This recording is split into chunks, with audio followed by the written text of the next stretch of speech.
university. But if it's to become a better writer and just write, I think they can sometimes actually be a detriment.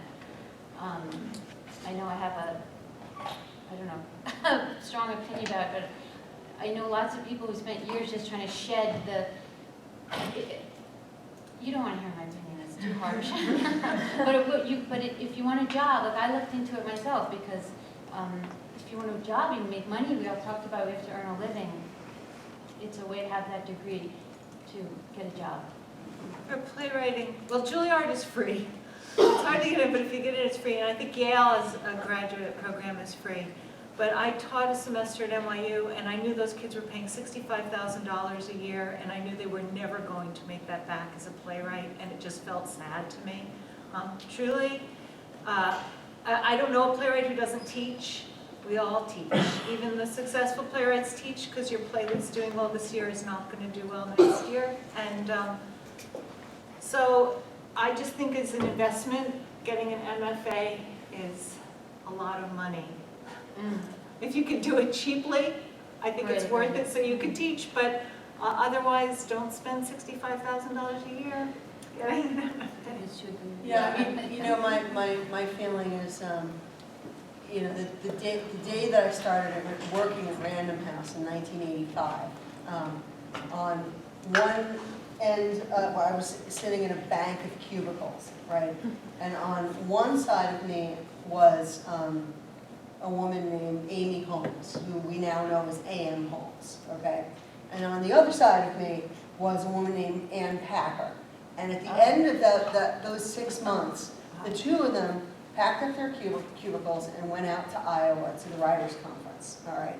And both of them have achieved a certain level of literary success in their worlds. I think that was 1985, which was a period of time where, you know, everybody was going for, you know, anybody who wanted to be a writer was trying to go to Iowa or Syracuse or, you know, any of those sort of higher end programs. I think I agree with these guys. I think that is a lot of money. You may wind up trying to undo a lot of the stuff that's been, you know, or not, you know. If you want to teach, you need to have an MFA. Or an MA. There are other ways to get, to learn your craft, you know. There are other ways to do that. You can do that at conferences, at longer conferences. Craft is really, really important. I think it's really, really important. It won't necessarily guarantee you a book contract. It won't necessarily guarantee you a job. It may make you a better writer. Yeah, I mean, I think the pros are, you know, to be a voice of dissent and say some pros. I think the pros are that, you know, it is a built-in way to meet people in the writing world. And, you know, maybe if someone is reading your query letter and they say, oh my God, you went to Iowa, you must be talented. Right.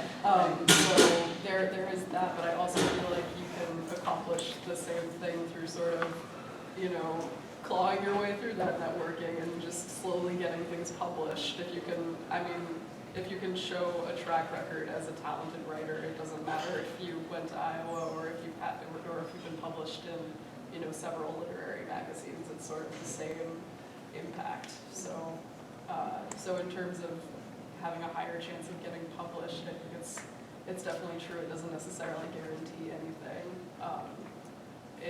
If you're in it to, you know, work with great mentors and meet people, it has some pros there, but it is a lot of money. So. Yep. Well, any other final? On behalf of the Purchase College Career Development Center and Creative Writing Program, thank you so much.